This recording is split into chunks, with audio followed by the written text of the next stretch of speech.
మన 5వ డివిజన్ పెట్టినా కదా వాట్సాప్ క్రియేట్ చేస్తున్నాం కదా పైకి ఎక్కువ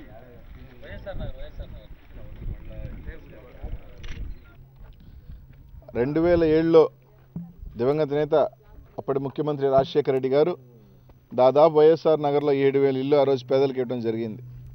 రాజశేఖర రెడ్డి గారు ఉన్నప్పుడు ఆ 2 సంవత్సరాల్లో త్వరగా కూడా రోడ్ల దగ్గర నుంచి కొన్ని ఇల్లు కూడా అప్పటికే పూర్తవడం జరిగింది. కానీ రాజశేఖర రెడ్డి గారు చనిపోయిన తర్వాత ఈ కాలనీ నత్తనడకన సాగిస్తూ కేవలం నాసిరకం ఇటుకలతో చాలా ఇల్లు నిర్మించడం జరిగింది. అనేక సార్లు మేము అప్పుడు కూడా ఇక్కడికి రావడం జరిగింది. అప్పుడు కూడా 1-2 ఇల్లు కూలిపోయినప్పుడు రావడం జరిగింది, చెప్పడం జరిగింది. వీటిలన్నిటి మీద విచారం చేయించి పూర్తిగా, ఎందుకంటే పేదలు నివసించే ఇల్లు మంచిగా కట్టివ్వండి, ఏమన్నా కానీ ఒకసారి కూలిపోయే పరిస్థితులకు వస్తే బాధ్యత వహించాల్సి వస్తుందని చెప్పాం. ఎన్నికలకి ముందు చంద్రబాబు నాయుడు గారు ఇక్కడికి రావడం జరిగింది. చంద్రబాబు నాయుడు గారు ఇల్లు చూసి ఖచ్చితంగా ఇవన్నీ నాసిరకంగా ఉన్నాయి, మొత్తం కూల్చివేస్తాను, కొత్త ఇల్లు కట్టిస్తానని చెప్పాడు. ఎన్నికలు అయిపోయిన తర్వాత ఈ రాష్ట్ర మంత్రి నారాయణ గారు ఇక్కడికి వచ్చారు, మొత్తం దీని మీద విచారం చేయిస్తాను, మొత్తం ఇల్లు ఇస్తానని చెప్పాడు. 2.5 సంవత్సరం అవుతా ఉంది. ఈ 2.5 సంవత్సరంలో కనీసం విచారణ కూడా పూర్తిగా చేయలేదు. కనీసం ఈ ప్రాంతానికి వచ్చి 25 కోట్ల రూపాయలు ఈ ప్రాంతానికి ఖర్చు పెడితే 6,500 కుటుంబాలు పూర్తిగా నివాసం ఉండే అవకాశం ఉంటుంది. ముఖ్యంగా పేదలు ఏడుకొచ్చే అవకాశం ఉంటుంది. కనీసం ₹1 కూడా ఇక్కడ వెచ్చించకుండా ఈ విధంగా గాలికి వదిలేసి ఎలాగైతే పోతే పోతారని ఒక చందంగా ఈరోజు వదిలేయటం ఎంతవరకు అవసరం. ఇది కాకుండా ఈ మధ్యలో ఒక నోటీస్ ఇవ్వడం జరిగింది వీళ్ళందరికీ కూడా. 3 నెలల లోపల మీరు కానీ ఇల్లు కట్టుకోకపోతే మీ అందరూ కూడా ఇల్లు మేము మళ్ళీ వెనక్కి తీసేసుకుంటామని చెప్తున్నారు. పాపం హడావిడిన ఒక భయాందోళనతో వాళ్ళందరూ కూడా ఈ ప్రాంతానికి రావడం జరిగింది. వచ్చి ఆ అరకొర కట్టిన నాసిరకం ఇల్లు మీదే పూతలు వేసుకొని ఉంటా ఉన్నారు. ఈరోజు చాలా ఇల్లు మనం చూస్తే నివాసం ఉంటున్న ఇల్లు కూడా ఎప్పుడు కూలిపోతాయన్న పరిస్థితులు ఉన్నాయి.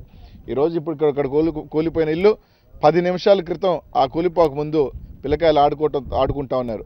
ఆ 10 నిమిషాలు వాళ్ళు వెళ్ళిన తర్వాత ఇల్లు కూలింది. అదే కానీ వాళ్ళు ఉన్నప్పుడు కూలినుంటే ఆ పసిపిల్లలకు జరిగిన గాయాలకి ఎవరు బాధ్యత వహించారు? ఇట్లాంటి పునరావృతం జరగకుండా ఇంకా కూడా ఇట్లాంటి ఇల్లు వందల సంఖ్యలో ఉన్నాయి. ఈ వాటిలన్నిటి కూడా అవసరమైతే డెమాలిష్ చేసి ప్రభుత్వం పూర్తిగా ఇప్పటికైనా సరే మంత్రి గారు ఈ ఏరియా మొత్తం కూడా 25 కోట్ల రూపాయలు కానీ మీరు కానీ కేటాయిస్తే 6,000 కుటుంబాలు ఇక్కడ ప్రశాంతంగా అన్ని సౌకర్యాలతో బతికే అవకాశం ఉంటుంది. ఆ 25 కోట్ల రూపాయలు కేటాయిస్తే 7,000 కుటుంబాలు. కాబట్టి ఒక్కసారి ఆలోచన చేయండి. ఖచ్చితంగా దీని మీద కలెక్టర్ గారిని కలుస్తూ అనేక సార్లు మేము కలిసి అధికార పార్టీ వాళ్ళు ఉత్త ప్రగల్భాలు వద్దు, మంత్రి గారిని ఎల్లిగా ప్రగల్భాలు మాకు వద్దు, ఏడొచ్చి ఈ 25 కోట్ల రూపాయలు ఖర్చు పెట్టండి. ఈరోజు మాకు ఒక అనుమానం అయితే కలుగుతూ ఉంది. ఇది వైఎస్ఆర్ నగర్ పేరు రాజశేఖర రెడ్డి గారి పేరు మీద ఉంది కాబట్టి దీనికి నిధులు ఇస్తే రాజశేఖర రెడ్డి గారికి ఎక్కడికో పేరు వచ్చేస్తుందేమో, రాజశేఖర రెడ్డి గారికి మేలు జరుగుతుందేమో అన్న విధంగా ఆలోచన చేస్తున్నారేమో మాకు తెలియదు. కానీ ఈ 2.5 సంవత్సరంలో ₹1 కూడా ఈ కాలనీ కేటాయించిన దాఖలాలు. కనీసం ఎప్పటికైనా సరే అధికారులు కానీ అందరూ కూడా ఏదైతే కూలిపోతున్న ఇల్లును ప్రతి ఇల్లుని క్షుణ్ణంగా పరిశీలించి వాటి మరామతులు కానీ లేకపోతే పూర్తిగా కూల్చివేసి తిరిగి గవర్నమెంటే కట్టియాలని చెప్పి తెలియజేస్తున్నాం. కలెక్టర్ గారు అపాయింట్మెంట్ కోరడం జరిగింది. కలెక్టర్ గారిని కూడా కలుస్తాం. దీని మీద పూర్తిగా విచారణ, ఎందుకంటే గతంలో 2 కలెక్టర్లు గారు వచ్చారు, చూశారు, వెళ్ళారు తప్ప పని అయితే ఏం జరగలేదు.